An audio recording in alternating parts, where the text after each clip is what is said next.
बिस्मिल्लाहिर्रहमानिर्रहीम। Welcome students, उम्मीद करता हूँ आप सब खैरियत से होंगे। बच्चों, आज हम चैप्टर 11 इलेक्ट्रिसिटी के तमाम एक्सरसाइज शॉर्ट क्वेश्चंस को सॉल्व करेंगे। हमारे पास बेटा फर्स्ट क्वेश्चन है, what is meant by drift velocity. जब भी बेटा हम किसी कंडक्टर के क्रॉस बैटरी को कनेक्ट करते हैं तो बेटा उसके अंदर इलेक्ट्रॉन्स मूव करना स्टार्ट करते हैं। फर्ज कर लेते हैं हमारे पास ये एक कंडक्टर था और जैसे ही बैटरी को हमने इसके क्रॉस कनेक्ट किया तो बेटा ये इलेक्ट्रॉन यहाँ से मूव करना स्टार्ट करता है और यहाँ पर बेटा एटम से कोलाइड करता है, फिर यहाँ पर एटम से कोलाइड करता है और ये कोलाइड करता हुआ बेटा इस पॉइंट पर आ जाता है। अगर इस पूरी सारी वेलोसिटीज की मैं एवरेज फाइंड आउट करूंगा तो बेटा उस एवरेज वेलोसिटी को मैं नाम दूंगा ड्रिफ्ट वेलोसिटी का। मतलब इस इलेक्ट्रॉन की तरह हजारों लाखों इलेक्ट्रॉन इसी तरह डिफरेंट एटम से कोलाइड करते हुए एक पॉइंट से दूसरे पॉइंट पर मूव करेंगे और जब हम उन तमाम की एवरेज फाइंड आउट करेंगे तो बेटा वो एवरेज कहलाएगी हमारे पास ड्रिफ्ट वेलोसिटी। डिफाइन कैसे करेंगे इसे? Drift velocity is the average speed of free electron in a conductor when an electric field is applied. Electric field का मतलब जब हम उसके साथ बैटरी को कनेक्ट करेंगे। The electron move in the direction opposite to the applied electric field.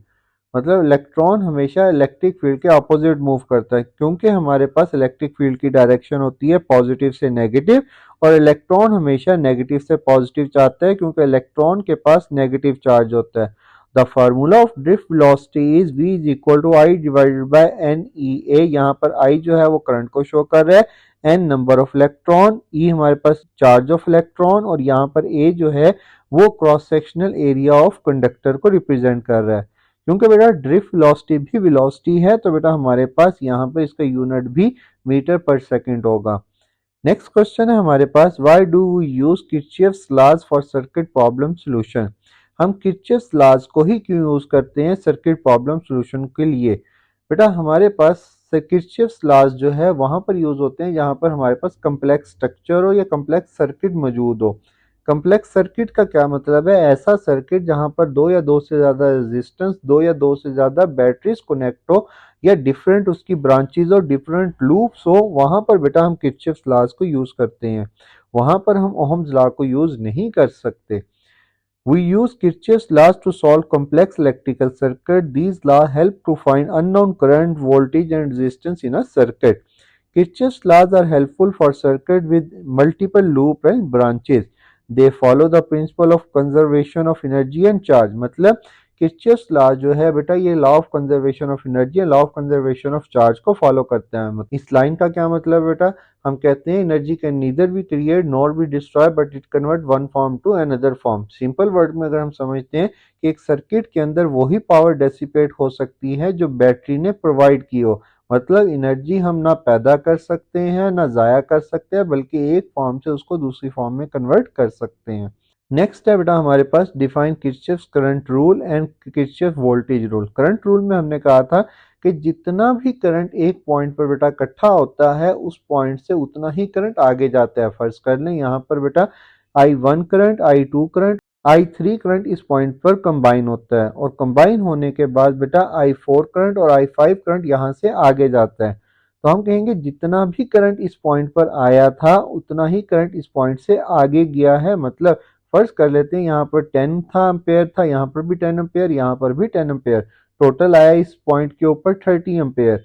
और यहाँ पर अगर 20 एम्पेयर्स गया है तो बेटा यहाँ पर 10 एम्पेयर्स जाएगा। मतलब जितना करंट आएगा इस पॉइंट पर उतना ही करंट इस पॉइंट से आगे जाएगा। तो sum of all current at that point जो होगा बेटा वो हमारे पास जीरो होगा।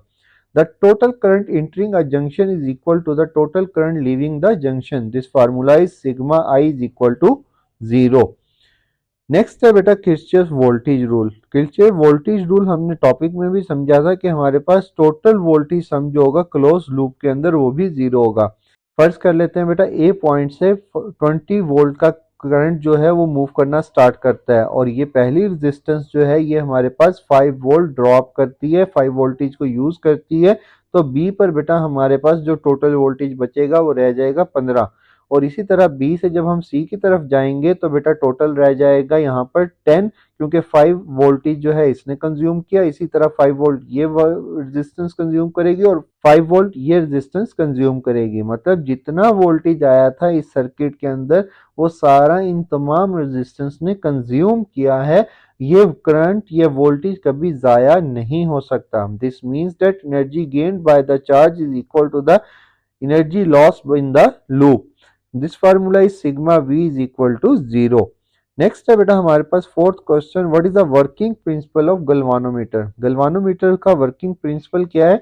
सबसे पहले आपको ये पता होना चाहिए कि गल्वानोमीटर काम क्या करता है। गल्वानोमीटर हमारे पास बेटा करंट डिटेक्ट करने के लिए यूज होता है।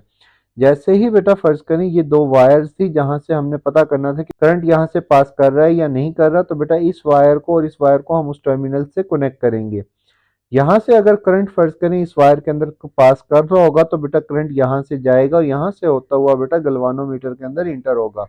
और ये बेटा यहाँ पर एक छोटा सा मिरर लगा हुआ है और ये बेटा एक हमारे पास एक रोटेटिंग कॉइल लगी हुई है, जहां पर बेटा हमारे पास जैसे ही करंट होगा तो बेटा ये कॉइल जो है अपनी मैग्नेटिक फील्ड प्रोड्यूस करेगी। और इस चैप्टर में हमने पढ़ा था अगर दो मैग्नेटिक फील्ड आपस में मिलती है तो मैग्नेटिक फोर्स लगती है। एक करंट ये आया बेटा यहाँ से और इसकी वजह से मैग्नेटिक फील्ड पैदा हुई, और ये एक एक्सटर्नल मैग्नेट हमारे पास ऑलरेडी यहाँ पर मौजूद था जिसकी वजह से इस कॉइल की मैग्नेटिक फील्ड और इस एक्सटर्नल मैग्नेट की मैग्नेटिक फील्ड आपस में इंटरेक्ट करके इस कॉइल को रोटेट करवाएगी। और रोटेट करने की वजह से बेटा हमारे पास ये जो मिरर है ये भी यहाँ से रोटेट होगा। और यहाँ पर या तो हम नीडल लगा देते हैं, इस स्केल के ऊपर नीडल मूव करने लग जाती है, या फिर हम लाइट फॉल करवाते हैं मिरर के ऊपर और मिरर की डिफ्लेक्शन जो है वो चेंज हो जाएगी, तो हमें पता लग जाएगा इस वायर के अंदर करंट जो है वो फ्लो कर रहा है।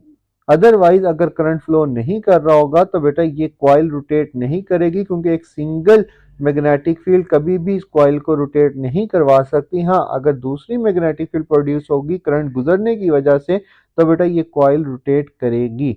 The galvanometer work based on magnetism. When electric current pass through a coil place in a magnetic field the coil experience a torque.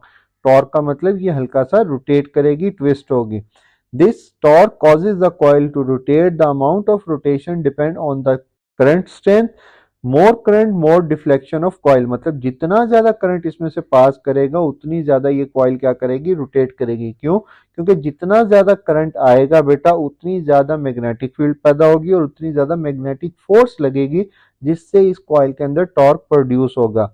The deflection is measured on the scale to show the current magnitude and direction. और जितनी ज्यादा ये deflect करेगी, ये deflection हमारे पास show करेगी current का मैग्नीट्यूड और डायरेक्शन के बारे में। ये था बेटा आज का लेक्चर। लेक्चर अच्छा लगा हो तो लाइक और सब्सक्राइब करना मत भूलिएगा। थैंक यू, खुदा हाफिज।